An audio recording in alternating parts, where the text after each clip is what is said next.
can learn from the British people is how to go on strike. Like all the times.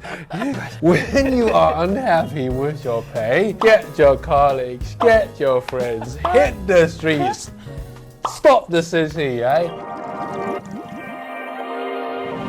嗨，大家好，我是戴淑萱，欢迎回到我的频道。今天我有特别的来宾，然后我们也在台湾，在台北。So this is Eko, everyone. If you haven't seen him before, welcome Eko. Thank you very much for inviting me to this show. Hello, 大家好, I'm Dr. Eko. And Eko teaches English as well. You might have seen that I was on the Amazing Talker show before, and so now I want to invite Eko onto my channel to talk a bit about his experience in the UK. So I guess we can get started with what attracted you to the UK? Like, why was it that you wanted to go there in the first place? Because I was interested mainly in Shakespeare academically. When I was in college, England seemed to be the obvious choice. And most of the people in Taiwan, America seems to be the obvious choice of destination for everything. So I wanted to rebel. Be a bit different. Be different, yeah. Well, actually, at that time, everybody was wondering why I wanted to go to England as well. And then I began to try to look for the reasons to justify myself. So, Shakespeare, your accent, not the food. We'll get to that in a second. So you were obviously interested in Shakespeare before. So when you arrived in the UK, was there anything that made you feel like this was completely different to what you expected? Do you want an honest answer? Where to start? No, please tell us all. I'm not going to be offended, so please go for it. Because sometimes honesty is, it can be offensive and very inappropriate. I'll just go start with something nice. Yeah, Shakespeare is wonderful. Oh, the performances not only in the Globe, but also in RSC and also all those independent theatres in and around the Barbican. The cultural shock is definitely on the positive side, however. Growing up under the influence of Western films, we all had a fantasy. Before I went, I was going to the UK. So I was expecting everybody to be elegant and nice. Yeah, there's a lot of that. So you mentioned the sandwich thing. Tell me more about that, your experience with British food. I discovered that most of the British people don't really know how to cook. If you restrict your recipe in school cafeterias, if you go outside of school, there are talented people and daring people trying to improve old impressions on British food. There is a lot of variety, and it's easy for people to say like, oh, British food is disgusting. Yeah, to be fair, there's only like 10 dishes that are essentially British. I was hoping if we could get a couple pictures on the screen of some food, and I wanted to ask you, A, if you've tried it, and B, what you thought of it. This is a classic which people know of, and I know the reputation is not very good. Fish and chips. I'm not going to talk about fish and chips actually, because it annoys me, because I feel like people don't eat it very much, and it's not that nice, but it's become like the mascot of British food. Okay, this one, fry up. An English breakfast. So what would you give it out of 10? 10. Because 10 out of 10? Because only in London where you can enjoy your breakfast with a pint of Guinness without feeling ashamed of yourself. That's an interesting one. For me, I think I'd give it a 3 out of 10. Why? I don't know. Why are you dissatisfied with? I find it kind of greasy, and I'm not that into kind of meat in terms of sausages and bacon. It's all right, I'll eat it, but it wouldn't be my first choice. Give me any other breakfast. Cool, moving on. The next one is sticky toffee pudding. I was just answering a question yesterday about pudding. For a Taiwanese, I would say, that is not pudding! Why? This. What's wrong with it? Because when we talk about puddings, we talk about things that are made of eggs and pudding. Yeah, pudding. It's like a creme brulee or a creme brulee or a custard. That's not pudding. No, pudding is sponge and sauce and sweetness. No, not fan. No. Oh man, for me that's 10 out of 10. For me that's like 1. Wow. Cultural difference is real, guys. Okay, this one. Scotch egg. Oh, Scotch egg, love it.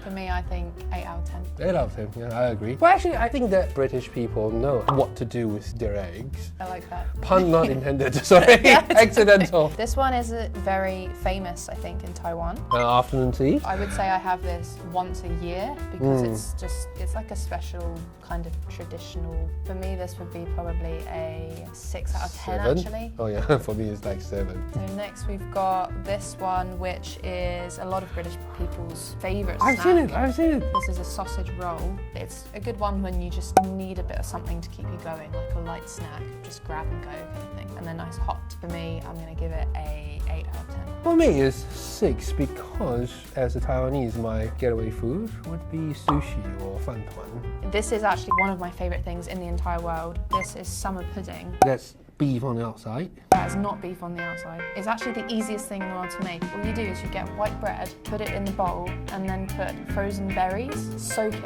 and then cover with the bread. So it's basically the berries soak into the bread, and it becomes like a sponge. It sounds disgusting, but honestly, it tastes so good. So that's bread. That is bread. Drenched in juice. Yeah. Berry juice. Yeah.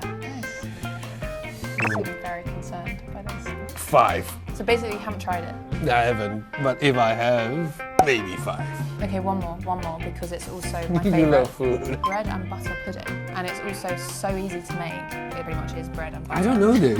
Okay, bread and butter pudding on my list now. Someone asked me to ask you what you think is the difference between British girls and Taiwanese girls, or women. You look different. That's a very deep question, actually. Okay, I know a difference. Okay, what is with the voice thing? Because people say that British women, we have a deeper voice, right? Why is it that 在台湾比较像是比较高一点，声音会比较像这样，对不对？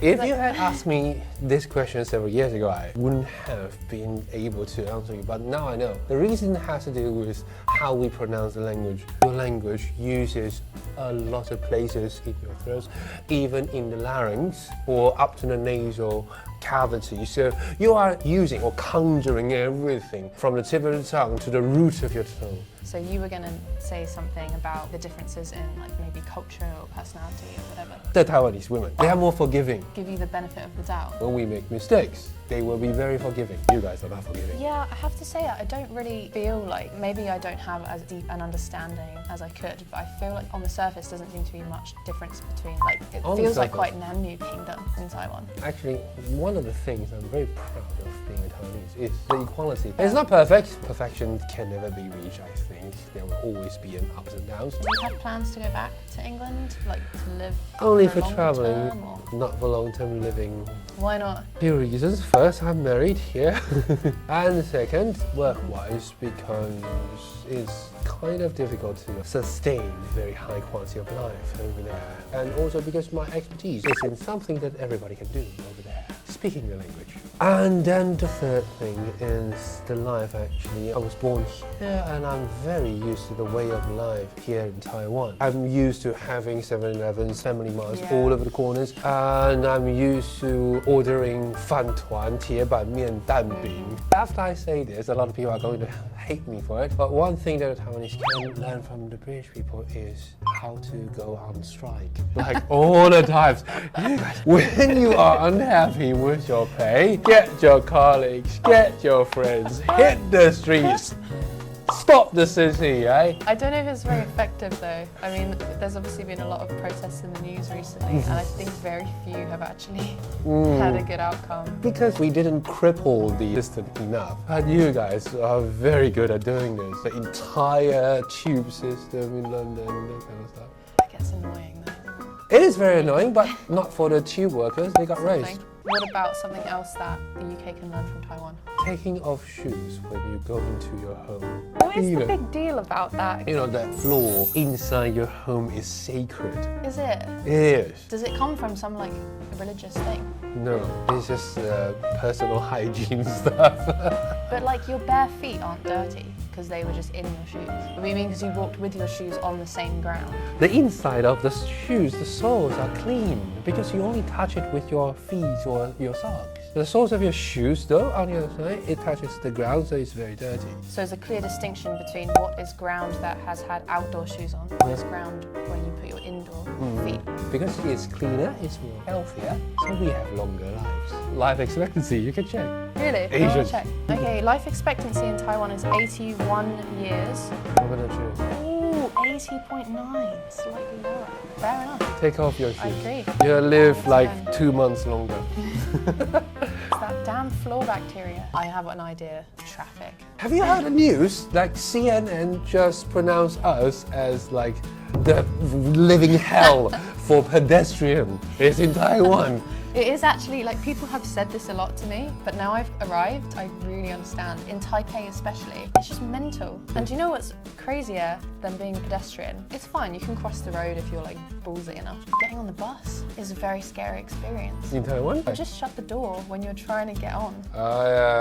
Keep up, or we are going to leave you. Everyone that I've met in Taiwan has been so lovely, so friendly, and like, you know, polite and welcoming and stuff, except a few bus drivers. They are underpaid.